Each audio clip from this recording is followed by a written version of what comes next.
누가복음 4장 14절에서 30절은 이제 예수님께서 사탄의 시험을 이기시고 어, 승리하시고 그래서 하나님께서 우리 인류를 구원하기 위하여 이제 본격적으로 사역을 이제 하시는 때가 되는데 이제 예수님께서 가르치시는 걸 처음에 가장 초창기의 사역은 예수님께서 자기의 고향으로 가셔서 그 나사렛 갈릴리 지역에 있는 각 회당들을 돌아다니시면서 복음을 전하시고 말씀을 선포하십니다. 근데 어떻게 선포하셨냐면 구약의 말씀을 인용하셔서 구약의 말씀에 기록된 그 장차올 메시아가 바로 자신임을 강하게 드러내십니다. 그래서 예수님께서 그 나사렛에 이르러 나사렛이 어디요? 예수님께서 유년 시절을 보내시고 활동하던 그 지역이죠. 그 나사렛에서 회당에 들어가서 성경을 읽습니다. 이 당시에 성경은 굉장히 비싼 거였고, 개인이 성경을 비치할 수 있는 게 아니었어요. 그래서 필사된 성경을, 그 당시 두루마리 성경을, 또 이 당시에 성경이 뭐였어요? 이 당시엔 신약이 없었어요. 이 당시엔 구약이었어요. 아직 메시아가 아직 오지 않았다고 생각했던 때였기 때문에 그 구약의 말씀을 읽고 그런데 어디 글을 읽어요? 이사야의 글을 읽습니다. 이사야의 글을 읽는데 그 이사야가 이제 주의 성령이 내게 임하였으니 가난한 자에게 복음을 전하고 포로된 자에게 자유를 눈먼 자에게 다시 보게 함을 전파하며 눌린 자를 자유케 하고 주의 은혜를 전파하게 하려 함이니라. 은혜해라고 하죠. 은혜해. 어, 은혜해라고 하는데 이제 구약에서는 메시아가 임하는 날, 메시아가 오셔서 모든 것을 새롭게 하는 날로서 은혜의 날과 함께 진노의 날을 동시에 얘기합니다. 은혜의 날은 뭐예요? 자기 백성을 구원하는 때이기 때문에 은혜의 날이에요. 진노의 날은 뭐예요? 메시아가 오셔서 모든 것을 심판하는 때를 말합니다. 그래서 구약에서는 메시아에 대한 예언을 할 때에 우리는 예수님의 오심과 다시 오심을 딱 구별해요.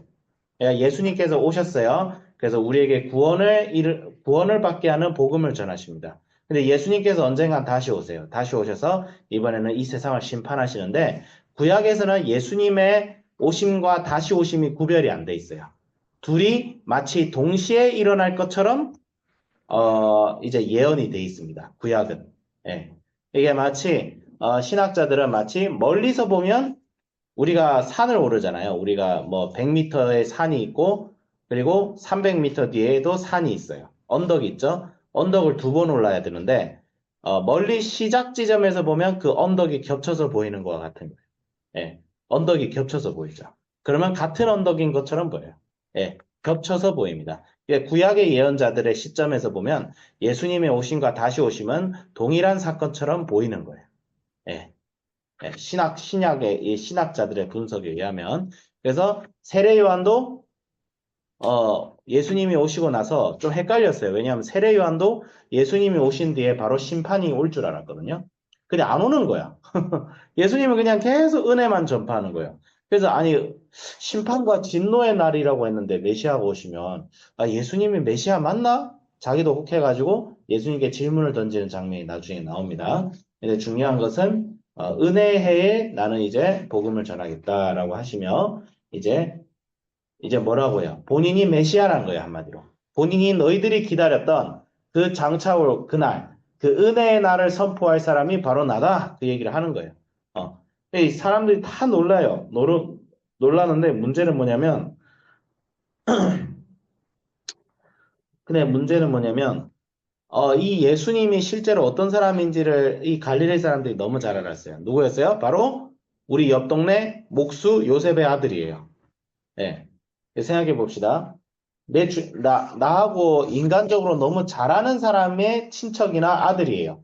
그리고 솔직히 뭐 별 볼 일 없어. 요셉이 뭐 별 볼 일 없었잖아요. 목수의 아들이에요, 목수의 아들. 예.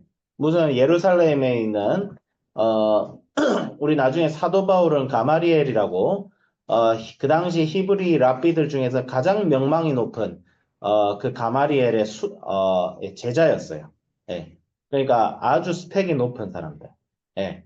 그래서 막 하나님의 말씀에 대해서 권위 있게 선포할 수 있는 그런 사람들 밑에서 교육을 받으신 분도 아니에요. 예. 그러니까 우리가 보통 사람을 평가할 때 그 사람의 출신과 그 사람이 받았던 교육과 그 사람의 사회적 위치를 고려할 수밖에 없는데 예수님은 이게 뭐 메시아 치고는 너무 초라한 거예요. 메시아가 아니 우리 옆 동네 친구 아들이 메시아라고 이게 말이 되나 해가지고 안 믿습니다. 안 믿으니까 예수님께서 23절부터 이제 27절에서 그들이 예수님을 배척합니다. 배척하니까 어떻게 돼요? 28절에서 예수님께서 23절에서 예수님께서 뭐라고 하시죠? 두 가지 비유를 듭니다. 첫 번째 비유는 뭐예요? 엘리야 시대 때 3년 6개월간 온 땅에 흉년이 들었을 때 이스라엘의 과부들이 많이 있었다. 그렇겠죠? 과부가 많이 있었겠죠. 근데 예수님 엘리야를 만나서 엘리야로 인해서 구원받은 과부는 사렙다 과부 다 한 사람밖에 없었고 많은 문둥병자가 있었지만 고침받은 사람이 누구밖에 없어요? 나만 장군밖에 없었다. 이 얘기는 뭐냐면 니들이 이방인들보다 못하다는 거예요. 네. 이거는 이 당시 이스라엘 사람들은 이방인들은 그냥 지옥 땔감이었습니다. 예, 지옥에서 활활 타오르는 지옥 불을 위한 그냥 땔감 그 이상 그 이하도 아니었고 자기들은 메시아가 오시면 구원받을 거야. 딱 그런 포지션이었어요. 예. 거기엔 다른 차이가 없었어요. 근데 예수님은 뭐라고 했어요? 정작 자신이 왔을 때 누가 구원을 받을 수 있겠는가 싶었을 때 자기의 말을 듣고 자기의 말을 영접하고 자신을 받아들이는 그 구약의 말씀대로 오신 예수님을 그 말씀대로 믿는 자들이 구원을 받는 것이지 너희들의 조상이 아브라함이든 아브라함 하렙이든 니들은 그거 아무 상관없다. 너희들은 이방인들보다 못하다. 이러니까 유대인들이 빡쳐가지고 예수님 죽이려고 하는데 예수님이 이거를 요리조리 잘 피하십니다. 예. 신체 스펙은 아마 높으시지 않으셨을까. 네, 그런 생각을 합니다. 실제로 나중에 채찍질 하시는 거 보면, 예, 이건 농담이고, 농담인데 또 좀 신빙성이 있어요. 신빙성이 있어요. 근데 중요한 건 무엇이냐면, 예수님도 배척을 당하셨다. 예수님도 말씀을 전하시고, 이 땅에 복음을 전하시고, 이 땅에 가난하고 소외된 자들을 전하시에게 다가가기 위하여 그분 자신이 이 땅에서 가장 낮은 모습으로 오셨는데, 이 유대인들은 뭐예요? 유대인들은 말씀을 맡은 자들이다 해놓고 눈앞에 있는 메시아를 보지 못합니다. 눈앞에 있는 메시아를 받아들이지 못해요. 왜? 자신들이 기대하는 메시아가 아니기 때문이죠. 자신들이 기대하는 메시아는 세상적으로 스펙도 높고 또 남들이 경외할 만한 모습으로 와야 돼요.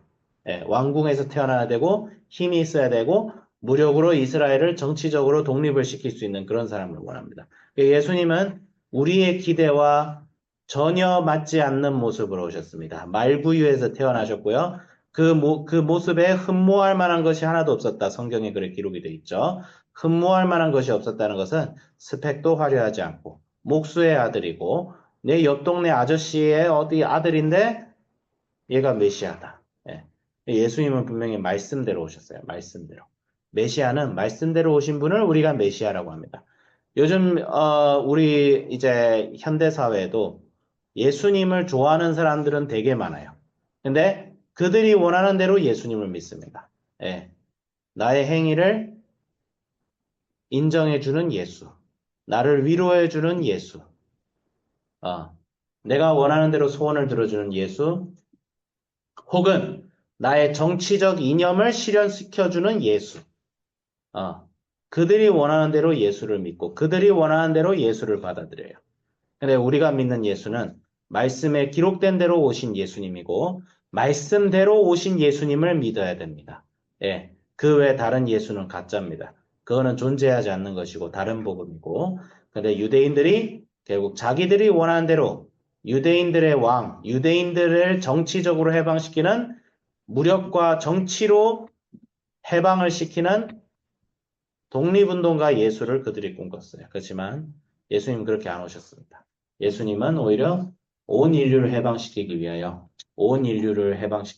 가장 낮은 모습을 입고 오셨습니다. 그래서 적용을 하자면 내가 예수님을 지금 이 유대인들처럼 예수님께서 정작 그들이 기다리고 우리 메시아 언제 오셔서 우리를 구원할까 할 때 예수님께서 드디어 오셨는데 자기들이 원하는 대로 오지 않아서 배척한 유대인들처럼 나도 예수님을 그렇게 보고 있지는 않는가. 예수님을 믿기는 믿는데 내가 원하는 대로 예수님을 받아들이고 내가 원하는 모습이 아니면 거부하고 그러고 있지는 않은가.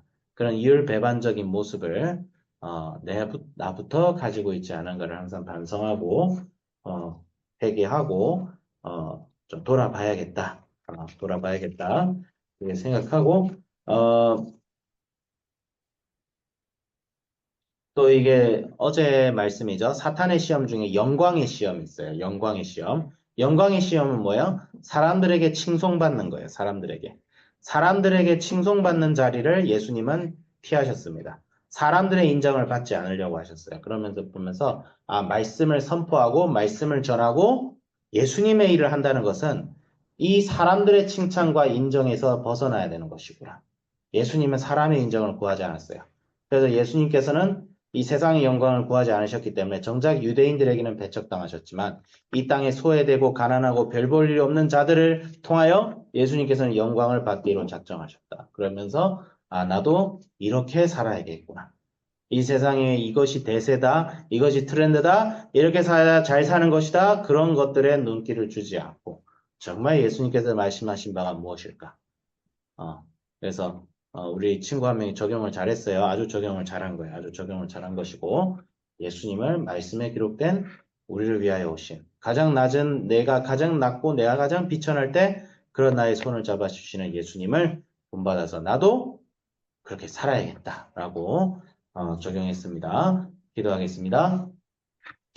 하나님 아버지 주여 감사합니다. 주님께서는 이 세상의 영광을 버리시고 당신이 우리를 구원하기 위하여 가장 낮은 모습으로 오셨습니다. 그러나 우리는 주님, 우리가 원하는 대로 오지 않으시는 그 예수님을 배척하고 우리가 원하는 모습의 예수님을 만들어내서 그런 분으로 우리의 욕구와 우리의 욕망과 우리의 기대를 채우고 있지는 않았는지 주여 반성하고 회개합니다. 주여 진정으로 예수님을 나의 주 나의 왕으로 영접하지 못한 모습이 우리 가운데 있다면 지금이라도 다시 돌이켜서 예수님을 나의 주 나의 왕으로 영접할 수 있게 해주시고 내가 믿어왔던 예수님이 혹시나 복음에서 나오는 예수님이 아닌 어떤 대상망측한 금송아지 같은 무언가가 있었다면 주여 우리가 지금이라도 예수님을 나의 주 나의 왕으로 영접하여서 주여 우리가 구원을 받을 수 있게 하여 주시고 하나님 아버지 주여 예수님 우리가 예수님을 본받아 이 땅에서 세상의 많은 사람들의 칭송과 화려함을 받을 수 있는 그 자리로 가는 것이 아니라 오히려 그 자리를 피하여서 사람들이 주목하지 못하고 사람들이 보지 못하는 자리로 내려갈 수 있게 하여 주시오. 주여 감사드리며 우리 주 예수 그리스도 이름으로 기도드립니다. 아멘.